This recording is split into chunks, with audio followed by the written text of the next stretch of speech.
y'all. Thanks for tuning back into Mechanic. I hope everybody's having a great week. We are back in the shop today, and I have this Remington walk-behind trimmer we're gonna go over, and you are not gonna wanna miss this because not only are we fixing it, but I'm gonna let you in on some of the biggest secrets that you need to know about. So I'm starting to see a lot of these units come into the shop that say Remington on them, including chainsaws, because I work on all the 2-cycles. And the fact is Remington is just a name. They don't make anything, but they have sold their name to MTD. Now, MTD was bought out by Black & Decker, and Black & Decker bought Craftsman. So everything Craftsman is actually made by MTD. Now, the problem I've been seeing with this is that you can't buy parts to fix anything. Like if I have somebody bring a chainsaw in that's a Remington made by MTD, and they just need a rewind starter pawl for their pull rope assembly, you can't just get that. You have to buy the whole rewind assembly. If I need the chain adjuster, I can't just get the chain adjuster. I have to buy the whole clutch cover assembly. Just like on this walk-behind trimmer. This engine is imported from China. This is what they're putting on this walk-behind trimmer. They're putting them on riding mowers that they make. If you need a needle for the carburetor, you can't just get a needle for the carburetor. You have to buy a whole carburetor. So like with all other units, if you let them sit, they're gonna gum up in the carburetor and you're gonna have to clean it out. That's what happened with my customers. They let it sit after they only used it one time, and now it starts and dies. So we're gonna see if we can tear this carburetor apart without needing any pieces and see if we can fix it. So far, all I've done is drain the fuel out of the tank, drain the bowl, put some fresh fuel in it, and see if it would start. Wouldn't hit a lick. But what it will do, it'll pop off when I put some carburetor cleaner into the cylinder.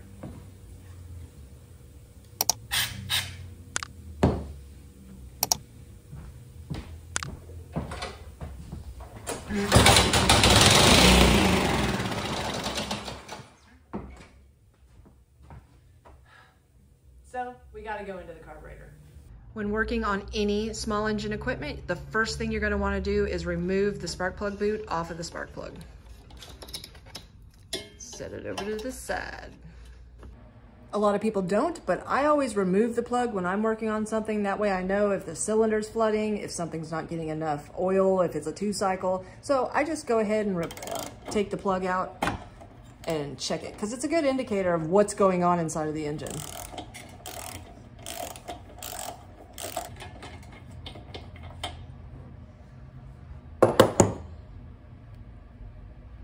Yep, not getting any fuel. To get to the carburetor, we're going to want to remove the 3 10mm nuts and bolt.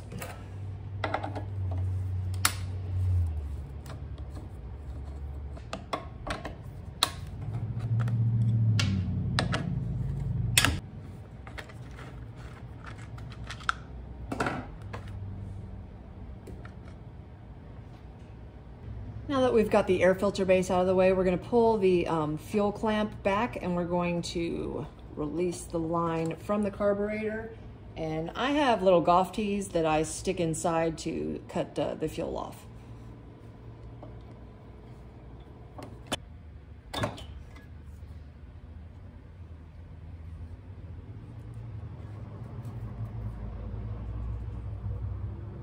Now we can go ahead and pull the carburetor off. We're going to remove this spring linkage, and if you turn the carburetor this way, this linkage will just pop right out of the top. We're just gonna leave those right there. Now we have the carburetor off. All right, so first let's break into this carburetor and see what we got going on. We're gonna use a 10mm to take the bowl nut off to release the bowl.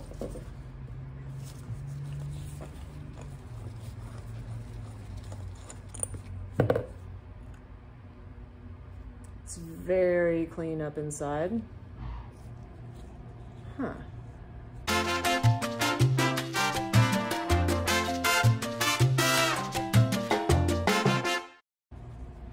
Everything looks good. Let's check this needle out.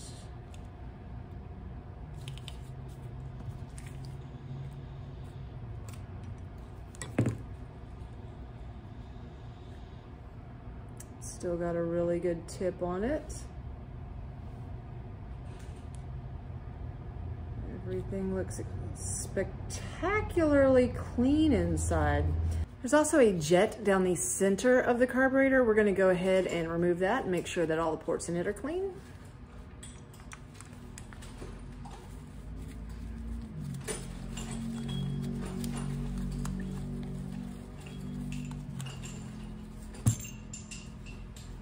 So we have the jet here and the emulsion tube, and we're gonna clean that out real good. All right, we've got our jet and our emulsion tube out now, and you can see there's lots of tiny little holes inside that tube. We're gonna wanna pick through all of those, and there's one going down the center of the jet that we're gonna wanna pick through. So my husband's a guitar player, so I have guitar strings, and I'm just gonna go straight down the center of this jet here. Go a little in and out, make sure it's all free and clear of any gunky. It's good. We're going to go through all these little ports here.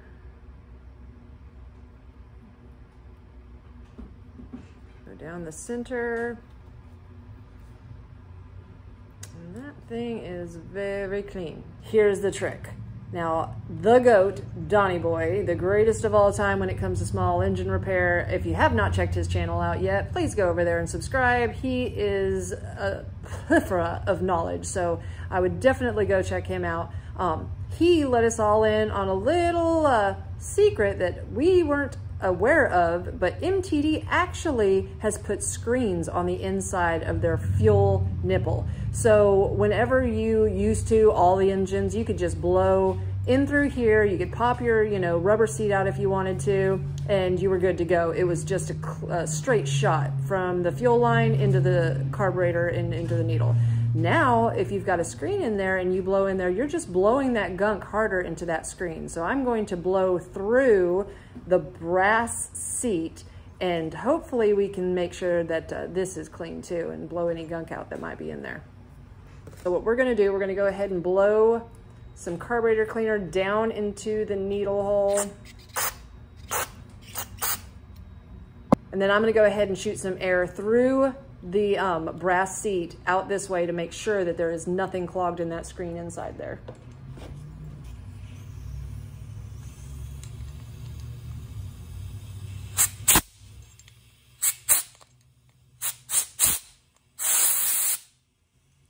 And I think we're good to go. All right, we're also gonna wanna remove this plug and make sure that there's no gunky stuck up in there. So I'm going to take my flathead and remove this adjusting screw. And then you can just pop this plug out. Just like that. It looks really clean.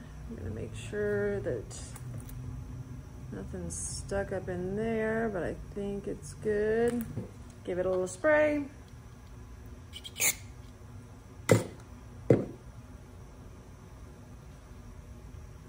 And when you put the plug back in, it's actually got a flat part of it that goes against a flat part on the carburetor, so you'll know which way to orientate it. And you just press it back in.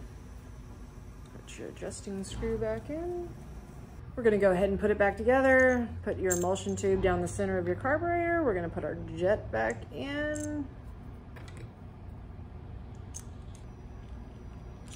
We're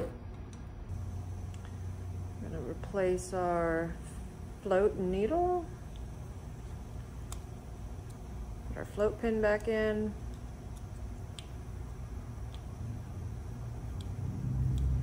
And then when you put your bowl back in, there is a way that you're going to want to orientate it to where you can get to this drain plug if needed. So we know that the carburetor sits like this, so we're going to want to stick that somewhere away from the engine whenever we mount it back onto the carburetor.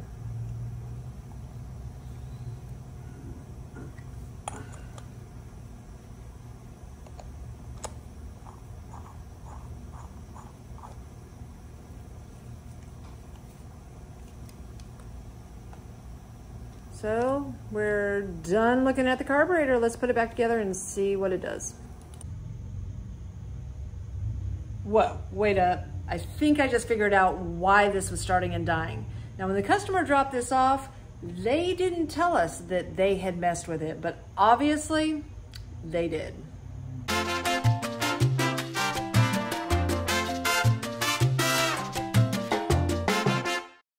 As I went to go put the carburetor back on, I always check the mounting gaskets just to make sure that they're in good shape.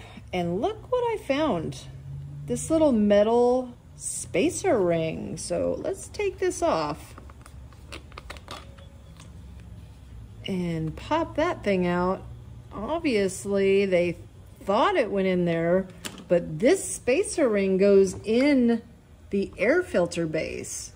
As you can see here, one of the spacers is in there, the other one is missing, and the reason that they put these in is so when you clamp everything down tight, it doesn't break the air filter base, but obviously they didn't know where it went back in. Oh, the joys of working on things after other people have.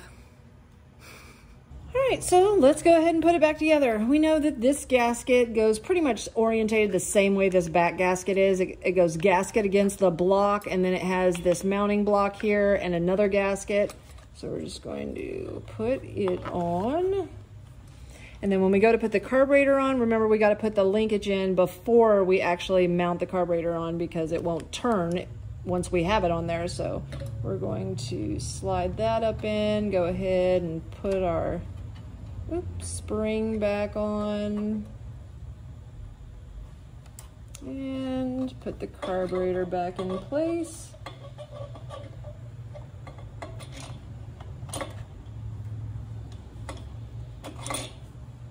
Now we can reattach our fuel line.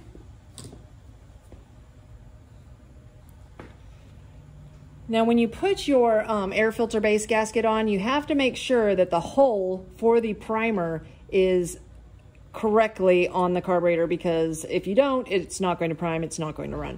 So we're going to put that on because the priming hole is right here. It's tiny, but it goes to this hole right here. So just like that. Now we're able to put our air filter base back on. Before we do though, we want to put that metal piece back in the air filter base.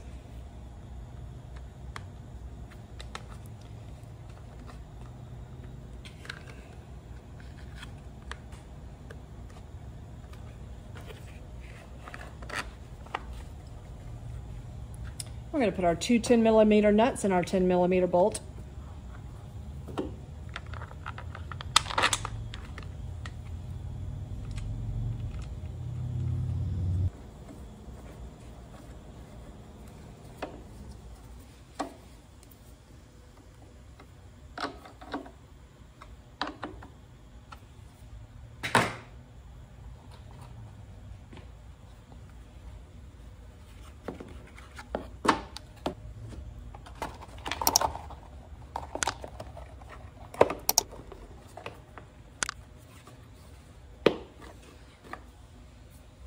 We're going to put our plug back in.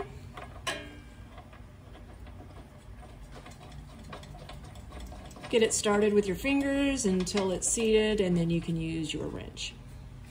Well, it's all back together and it is time for the money shot. We're going to go outside and see if it's going to run. We went completely through the carburetor and we probably didn't have to, but now you know how to do it, and hopefully it'll save you time, money, and frustration in the future. All right, so let's prime it up and see if it's going to start.